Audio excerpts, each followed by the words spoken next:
제가 늘 외치는 거 육아는 도와주는 게 아니에요.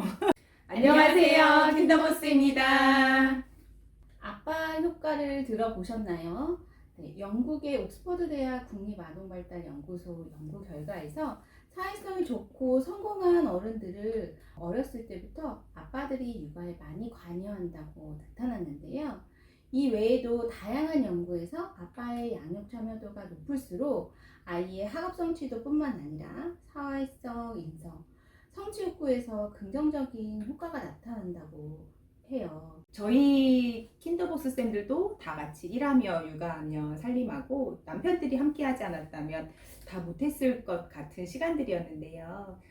우리 원장맘들은 아빠들이 다 어떠셨나요? 잘 도와주셨나요? 아빠 효과 있으셨나요?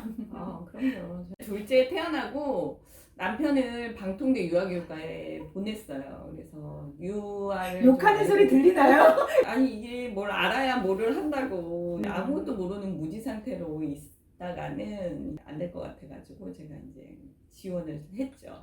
엄마들도 솔직히 엄마 처음 돼가지고 이거 이렇게 젖을 자주 먹을 줄 몰랐다든지 아니면 잠을 이렇게 금방 깰지 몰랐다라고 얘기할 정도로 저희도 처음이니까 뭐 그런 일이 뭐 비일비재하잖아요. 그래서 저희 남편도 애 낳고 맨날 밤에 도망을 가는 거예요. 어떻게 해야 될지 모르니까 자기가 마땅히 할 것도 없고 친정에서 산후조리를 하는데 집이 그 앞이었거든요, 바로. 근데 밤 10시만 되면 집에 갔다가 잠깐 있다 온다면 안 와. 그거를 둘째 때까지 계속 그러더라고요. 그래가지고 제가 방통대를 보냈죠. 아니 시작부터 레벨이 너무 높아. 아니 유아교육과는 50명이면 50명이 여자잖아요. 그렇죠. 여자들 사이에서 형부가 했다는 것이 참 내가 다 부끄럽습니다만. 떡이 양복 입으신 분이 모델 소화. 제가 이제 또 그 분야에는 태랑이니까 내가 좀 준비 좀 해줄까? 걔가 좀 써줄까? 했더니 아니라며 자기 스스로 하겠다고 하더라고요. 그러면서 집에 있는 그 아이의 장난감을 막 주섬주섬 챙겨가지고 가서 수업을 했는데 교수님이 기립박수로 이렇게 쉽지 않은 걸 했다면서 칭찬을 해주셨대요. 그런데 1년 다니고 안 다니더라고요. 졸업은 못했어요. 나는 한 학기도 못 다녔을 것 같아요. 참 많이 도움이 되었다고 지금도 이야기를 할 정도로 그때 안 배웠으면 진짜 아이를 잘 이해하지 못했을 것 같다라는 이야기를 해요. 그래서 요즘은 다른 뭐 아빠 교육 많으니까 그런 것들 이용해 보시면 조금 아이를 이해하는 데 도움이 되지 않을까 싶네요. 김쌤도 한숨이지만 또 남편분은 더 한숨이시네요. 부창부수해요. 저희는 신생아 때 이렇게 나도 부모교육서 같은 것들을 보면서 공부하면서 많이 얻는 게 생겨가지고 남편한테 아빠 육아에 대한 책을 한 권 사가지고 줬거든요.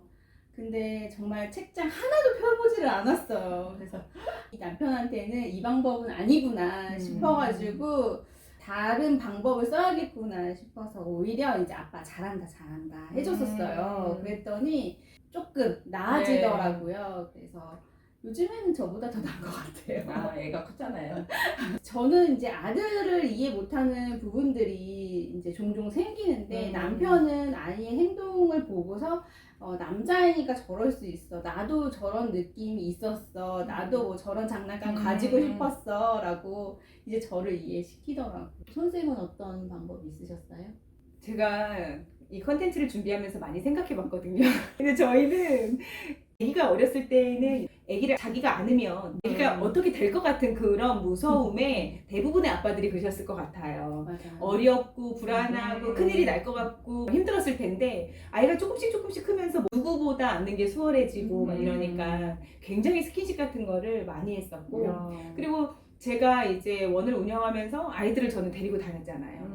육아와 직장이 분리가 되지 못하는 상황이었어서 굉장히 많이 도와주려고 했었어요. 근데 그때는 다른 것보다도 쉬운 거 먼저 도와주려고 많이 했었고 전 또 성격이 되게 모나가지고 완벽하지 않으면 계속 지적을 하는 성격인데 너무 잘하는 거예요. 네. 예를 들어서 샤워는 못 시키지만 머리는 말리는 거는 반드시 해주고 수건을 다 정리해서 뭐 세탁기에 넣는다든지 이런 뒷부분에 대해서 이제 뒤처리나 정리나 이런 것들을 도와주니까 아이들을 데리고 다니면서 힘든 부분도 있었지만 그 육아에 이제 아빠 도움이 없었다면 굉장히 어려웠을 것 같다라는 생각이 들면서 다시금 좀 고맙다 뭐 이런 생각도 들기는 하더라고요. 국내 행사 때나 입학 상담할 때를 보면 아빠들의 참여가 점점 늘어나고 있다는 게 보여요. 그래서 아빠들의 육아에 대한 관심을 느낄 수가 있는데요.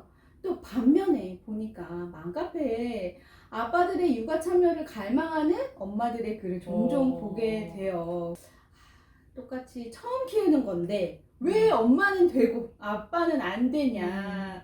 우리는 그냥 본능적으로 안았는데 왜 아빠들은 본능적으로 안지 못하는 거냐. 정말 답답하다. 일일이 하나하나 가르쳐야지 되는 것도 너무 힘들다. 이런 글에 또 공감하는 댓글들이 엄청 많더라고요. 저도 맘카페 글 보면 가끔씩 진짜 올라올 때가 너무 많아요. 상담에 오시고 늘 같이 오시고 이런 분들도 되게 많거든요. 저희 원에도. 근데 또 맘카페 글이나 주변의 친구들을 보면 아직까지 육아에 그렇게 적극적으로 하지 않으시는 것 같기도 하고요. 부성이라는 건 자연스럽게 우리처럼 생기는 건 아니라고 배웠잖아요. 네네. 연결되어 있는 끈도 없을 뿐만 아니라 DNA 반만 준 거예요. 그냥 그렇기 때문에 더 많은 스킨십과 더 많은 시간을 보내야 이게 형성이 돼. 그러니까 정들어야 되는 거죠. 한마디로. 근데 엄마들이 불안하니까 이 정들 시간이나 기회를 허락하지 않게 되고 그래서 아이한테 다가갈 틈은 점점 멀어지고 아이는 크면 점점 엄마한테 익숙해지고 편안해지니까 엄마를 찾고 그럼 아빠는 또 소외되고 이게 악순환이 되는 거죠. 그래서 저는 부성애를 만들 기회가 없었다. 혹은 미숙 하나만 그 기회가 주어져야 되는데 그걸 또 우리들은 가만히 또 보고 있기는 어렵다. 이런 게 이렇게 반복되는 것 같아요. 예전에는 아빠 육아가 참 희한한 일이고 유치원에 이렇게 아빠가 데려다만 줘도 맞아. 저 아빠 너무 멋지다 했었는데 선생님들의 이상형.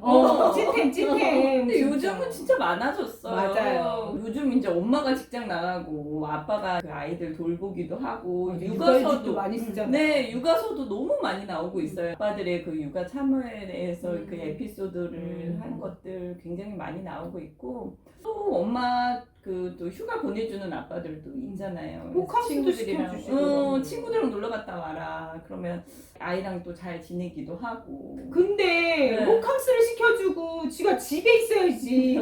시댁에 가면 돼요 안 돼요? 그러면 엄마만 뭐가 돼요? 그러니까. 우리 애들 고생시키는 며느리가 되고. 저희 시댁이 그랬다는 건 아닙니다. 네. 그런 아빠들에게 꼭 좀 보여주십사. 아이는 내가 키우는 거예요.